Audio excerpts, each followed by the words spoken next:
this pattern. It's very simple. I just measured in between the two pins on each side of the closure, which in this case is 4 inches. So that's how wide the flap's going to be, and really how wide the whole thing's going to be. And then however tall or long you want your pouch to be, I did 8 3/4 inches for a sunglass case, and for a coin purse 6 1/4.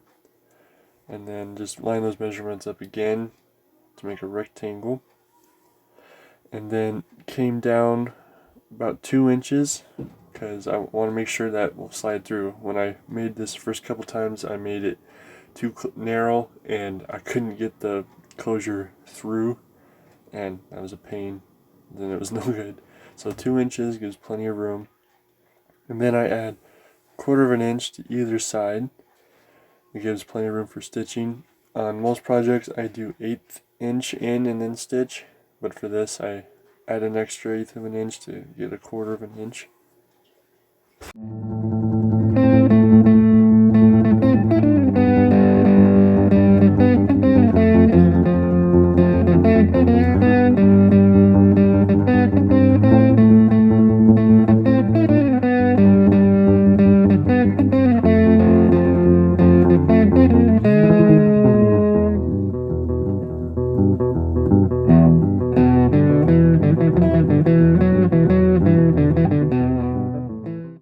So that's pretty much how I made the pattern. I did it on thicker paper because it's easier to trace. And like I said, very simple pattern, very easy to draw up. The leather we're using is 4 to 5 ounce garment leather, and I like to trace the pattern on the back side. And for this leather I use a permanent marker. On like veg tan and chrome tan I use a pencil. But on this stuff it doesn't show up really good and kind of rubs off, so permanent marker works good because we're going to sew it inside out, and then when we turn it right side out we won't see any of these marks. So that's why I use permanent marker.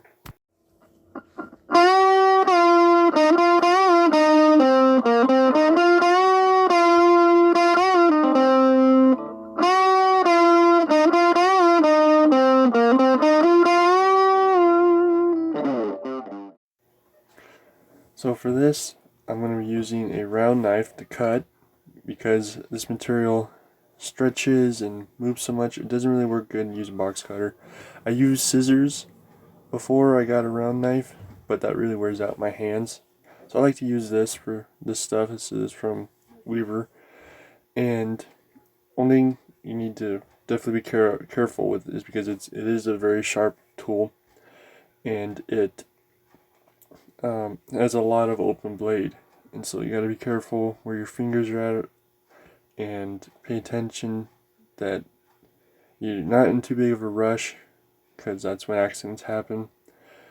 And make sure when you're done using it you put it back in a sheath or away from where you're going to be working, so you don't damage your project, but also you don't want to hurt your hands. That's all, pretty much all you use when you do leather stuff is your hands, so you definitely don't want to hurt your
Okay, so then for fine tuning, I will use the scissors, because that way I can get into that corner and cut that nice and straight.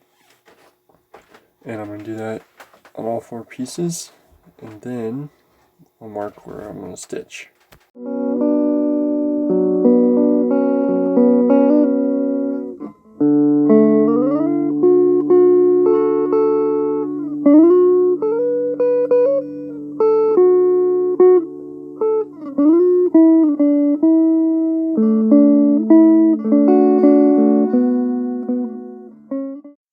So now, just like on the pattern, I'm going to mark 1/4 inch in on all 3 sides that we'll be sewing.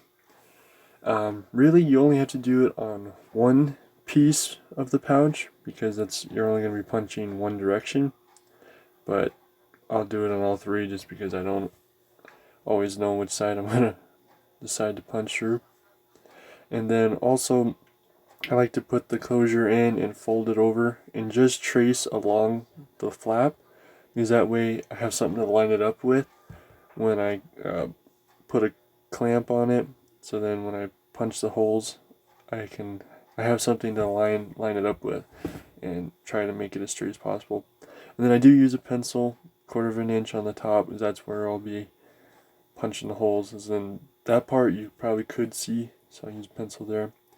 I'm going to use a 1/8 inch flat chisels because I like how it makes a nice large hole in this stuff, as it can be hard to find your holes. And so I'm just going to clamp part of it down, line it up along that guideline, and then just punch across. And I like to stitch as I go with this stuff because this is a very stretchy, garment material, so it has a tendency to move. And so that way, as I stitch as I go, it's where I want it when I get ready to punch the next row of holes.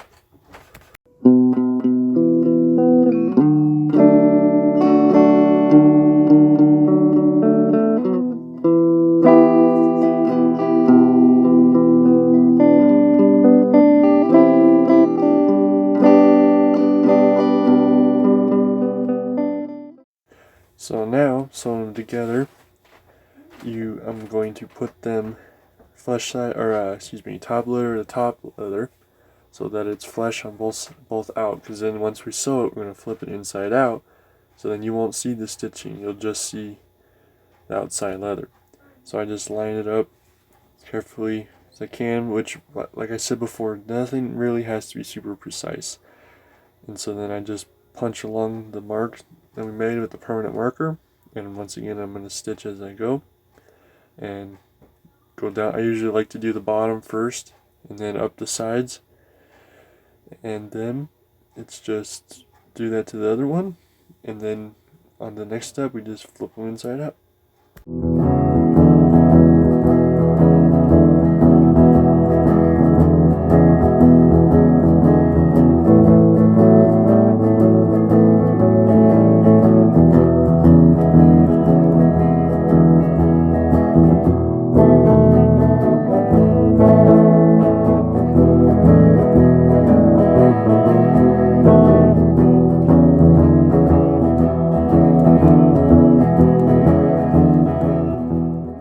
Also, a good rule of thumb when you're doing your length of your thread is I like to do 3 times my length, sometimes 4 depending on the thickness of your leather, and that seems to work pretty well.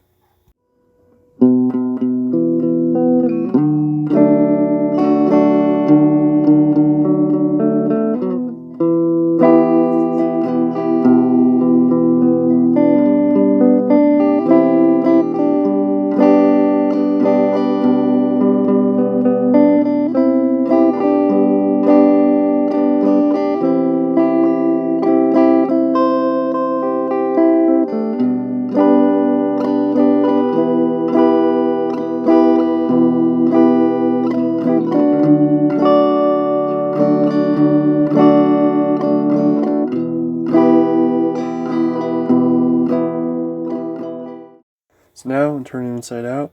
It's pretty easy to do.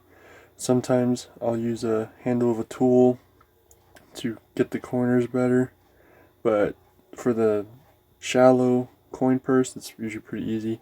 The sunglass case can be a little bit harder because fingers don't always reach all the way down, but once you get them turned inside out, then all that's left is to add the closure, which I'll show in a minute.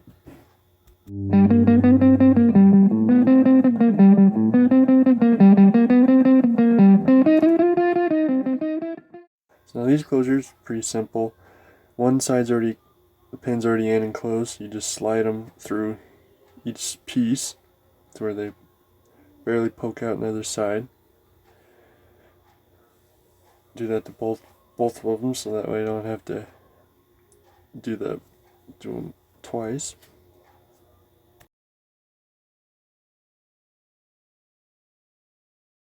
So now just slide the little pins in, and then I use a pair of needle nose just to close it, and that's it.